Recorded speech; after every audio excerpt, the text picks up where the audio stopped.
Hey, hey, hey, Angie Rae here with Girl That's Toxic. Happy 2024. We made it. It was just 2023. Anyway, time is flying by, and I can't think of a better time to talk about money, the money that you make or the money that you're not making. And I'm used to having this conversation with regular folks like me and you. But this conversation is happening cold critical, okay, in Hollywood right now, and it is specifically speaking to black women. It is speaking about black women. It is speaking about the experience they have been having in Hollywood. So we have this misperception that everybody's glamorous and everybody's making a lot of money and everybody's living grand, and that's not the case. And with this new rendition of The Color Purple. It's not based off of the movie, the 1985 movie with Whoopi Goldberg, but it's more based off of the musical, the Broadway musical. And that has brought together great talent like Fantasia, Taraji P, Danielle. It's just brought some really great actors. Coleman Domingo, love him, just great actors. But there has been a lot of fallout and a lot of talk about the lack of money that was paid, about how this impacted actors that we know, that we care about. We know Fantasia. We care about Fantasia. Taraji P. Come on now. These are people we care about, and I'm going to let them tell us how they have been treated. And if you might recall, this started with Monique back in the day when Precious came out. And she wanted more money to do the press junkets. And Lee Daniels got mad and supposedly, reportedly, allegedly, purportedly, Oprah and Tyler Perry had her blackballed. But you and I both know we didn't see her. We knew that she was accused of not playing the Hollywood game the right way. But she only made $50,000 making that movie. And I talk to y'all all the time about Hollywood. And if you make 50,000, half of that's going to federal government, so put half aside. Now she's got 25. She's got to pay a manager, an agent, a publicist, who else knows? An attorney, an accountant, the whole nine yards. Next thing you know, you've actually got 5 cents. 5 cents. So again, let these ladies speak to you about what is happening in Hollywood. But be aware that this impacts you as well, because the median income for black women in America is $36,303 per year versus white non-Hispanic population of men, which is $57,000 per year. So there is a $10,000 disparity, and this is being seen in Hollywood as well. And since some folks like to hear stuff about Hollywood folks in order to make them see how this may also impact their lives, let's do it that way. We're going to start, though, with Monique. Uh, yeah, start at the beginning, I say. All right, let's see. All right. And when you say this is a what have you done for me lately, the question is, how much more do I have to do, brother? Because when you do a film called Almost Christmas, and that film has a $17 million budget, but it makes $45 million. That's excellent. And then my sister Amy Schumer does a film called Snatched, and that film makes $45 million, but it has a budget of $42 million. Now, what's the profit on that? I'm asking the question. Yours made a lot more profit than Amy's Well, did. it was actually a $25 million profit. But that movie, Amy did her Netflix deal before Snatch. No, because Right. he said, Robbie Praw said that was what made him also give it a deal because of the big movie that she had coming out. Right. And that's where we had to check. Well, yeah. So, all right. So Monique is already letting us know she made a film. She made a profit. That film made a profit of 25 mil. That is awesome. Amy Schumer makes a movie. It did the same It did just as well at the box office as the movie that Monique was a part of, 45 million, except her budget was 42 million, which means the profit was, let me see, 45 minus 42, 3 million. Yet Monique is not treated the way she should. I'm going to keep it moving. Thank you, Monique. Now, I think it's time we hear from Miss Fantasia. She gon' tell us. Listen carefully. Listen carefully and listen to how folks think they know your business. Do you think it's easier being a celebrity, having access to maybe chefs and cooks and No. money to be able to buy the things you need? No, because I'm regular. I don't like the whole celebrity thing. Let me just stop sis right there. I love you special for that. No, I'm regular. The whole celebrity thing, I'm walking around stoosh and I'm stuck up and I'm better than you. She does not roll that way. We love her. Yeah, but you have more money than we have, Fantasia. You don't know that. What? Why are you telling me the money that I have? This lady, whoever's interviewing you, she doesn't know what your pocketbook is. She don't know nothing about your bank account. And this is the assumption that we all make. She's in Hollywood, so she must be rich. A lot of artists that you see, they look like they have it. And we smile and we come out and we put on a good show. But in real life, some of them are struggling. And we don't have it. I'm just now building myself back up. I lost everything twice. So Doesn't that just gut you? She's just this brilliant artist. And she says that she lost everything twice. That just breaks my heart. I cook my own food. I don't need no chef. I'm from North Carolina. My grandma and my mama taught me how to cook. I know that is right. She is from North Kakalaka. She knows how to cook her own food. I'm from somewhere in Texas. I know how to cook my own food. I don't need a chef. I know how to cook it right, too. And I know how to cook it wrong. No. I'm interrupting myself. Yeah, no, I cook my own food. I don't have a chef. I go get my own groceries. I don't have a driver. I drive my own car. You know, that is fake. I don't want that life, or else I quit. I don't want it. I love you for that. I love that Fantasia knows who she is. She understands the industry she is in. Okay. She understands how people are in that industry, how they become once they become famous. And she has opted to say, I don't particularly care for that. That's my girl. Out here in the industry, I don't want that life. I'm just like you, sis. Just like you. So no, I cook my own food. You know, you got to pay the trainers. Yeah, Come on. you do have But to pay sometimes I get people to come in and just say, yo, we just want to work with you. And, you know, you post me and and I'm like, okay, cool. But I also tell them, too, that God gave you a gift and a talent and you can't always give it for free. Yeah. So I bless them for blessing me, you know. But no, I cook my own food. I think you can do it yourself. And, yeah, it's not that for me. And I don't want it to be that for me. If I had the money to do it, I still wouldn't do it. Keeping it what? 100. That's what Fantasia just did. And this is the kind of person that I'm just gonna really be cheering her career on. Let's do what we can to get her more, because her attitude is just plain old right. Well, we're not finished with Fantasia, because Fantasia is going to talk to us about the difficulties with the color purple. Okay? Listen very, very carefully. Not want to do this again. I'm gonna keep it real. Some of y'all might be like, she said that. Yeah, I said that. I did not want to walk back in this. When I played Celie on Broadway, that was heavy for me. I didn't have a team. Everybody that was around me was taking everything that I had. I would get home and couldn't even order a pizza. Now hold all calls.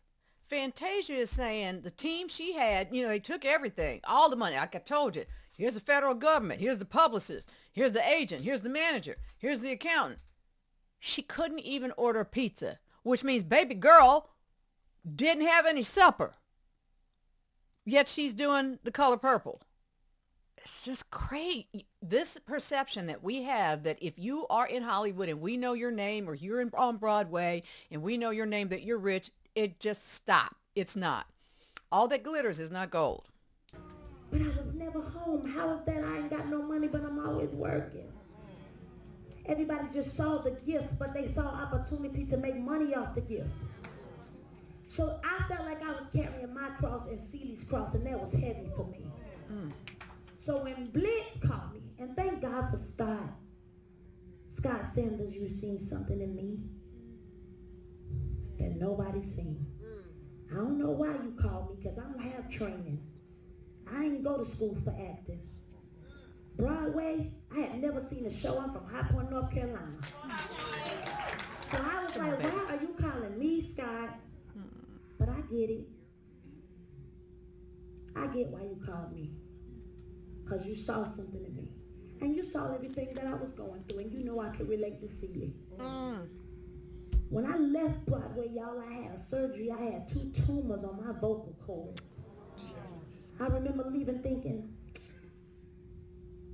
did they see everything I put in that? Ain't nobody calling me. What's going on? So no, I ain't going back. That's heavy for me. Blitz gave Celie imagination. And I said, I'm in. I wanted to stand for every black girl, every woman who felt like they were looked over. See, I can relate to Suge in my real life because I'm a singer. So I was always pouring out to people, but nobody was pouring into me. We can relate. Sure, Sophia taught me something. But a lot of women don't just start there. A lot of women don't feel seen. They feel ugly. They feel. But now I'm like soap. I knock a door down in a minute. Good for you, girlfriend. Good for you. A lot in there for us. A lot of women don't feel seen or heard, and I understand that, and I know that. That's why this podcast is for you. It's for black women. You are seen and you are heard on this podcast, and we love you, okay? Thank you so much, Fantasia.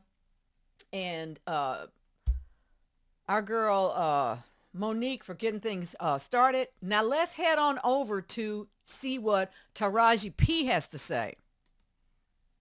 She got a lot to say. Was the best acting business decision that you made? So whether that be representation, firing everybody after Cookie. Everybody had to fucking go.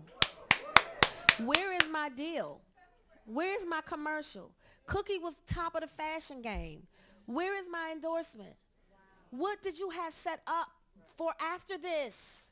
That's why y'all haven't seen me in so long. And I'm glad she's addressing it this way, because I've been like, wait a minute.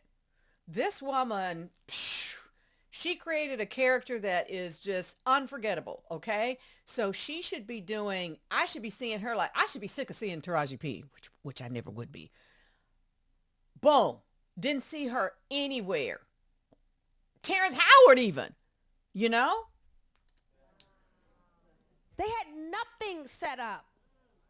All they wanted was another Cookie show. And I said, I'll do it, but it has to be right. The people deserve. She's too beloved for y'all to fuck it up.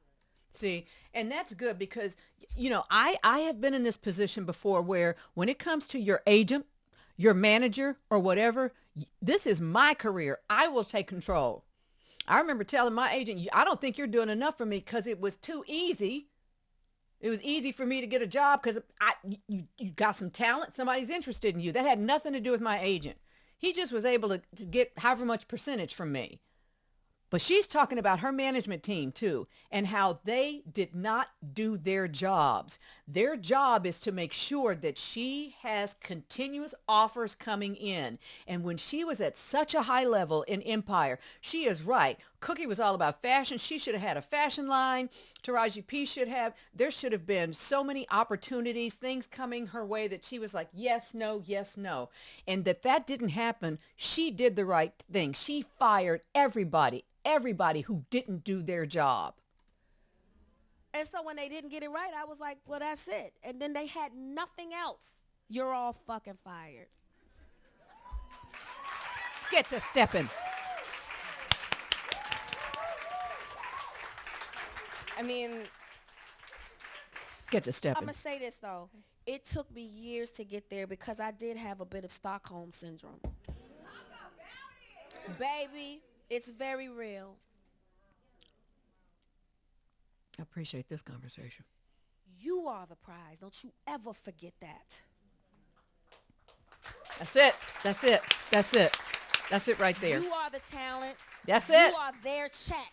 Don't ever forget yes, that. That's right. They that's work right. for you. For me. And if they're her. not, somebody else will do it. That's it. That's it right there. That is such a good conversation to have. I hired you to do something. You didn't do it. Get to stepping. Get to stepping. I'm going to find somebody else because you did me wrong because I can't trust you. And this is a business anyway where you can't trust folks. A lot of us with our jobs, we can't really trust a whole lot of people. That was a conversation we all needed to hear. And Taraji is just, she's going to keep it on the real. She's going to tell it like it is. And then this is actually a conversation between Jemele Hill and Taraji P. And she is specifically talking about The Curious Case of Benjamin Button, which was a Brad Pitt film that did very well. I like the movie. He specifically wanted to hire Taraji P. And so she was a part of the movie. Now, listen to this conversation. You talked about the Benjamin Button's experience that you had, finding out that you were making, 2% of what Brad Pitt was making. And you had to... Was that 2% or 10%? You talked about the Benjamin Button's experience that you had, finding out that you were making, 2% of what Brad Pitt was making. 2%? And you had to pay for your own travel, right, or your own accommodations once you were there shooting in New Orleans, correct? Let me tell you how it works. So they give you an allowance, right? They give you an allowance to find yourself somewhere to live. At the time, I didn't have a team to do all of that for me. Now I have a team. I don't have to deal with that. They make sure I get where I want to live, blah, blah, blah. But at the time, I wasn't where I am today. And so they gave me money to look for a place to live, but you got to remember they only paid me $150,000. And let me break this down for you because I remember people, well, $150, that's a lot of money. Let me break it down. 150 taxed is 50% of that.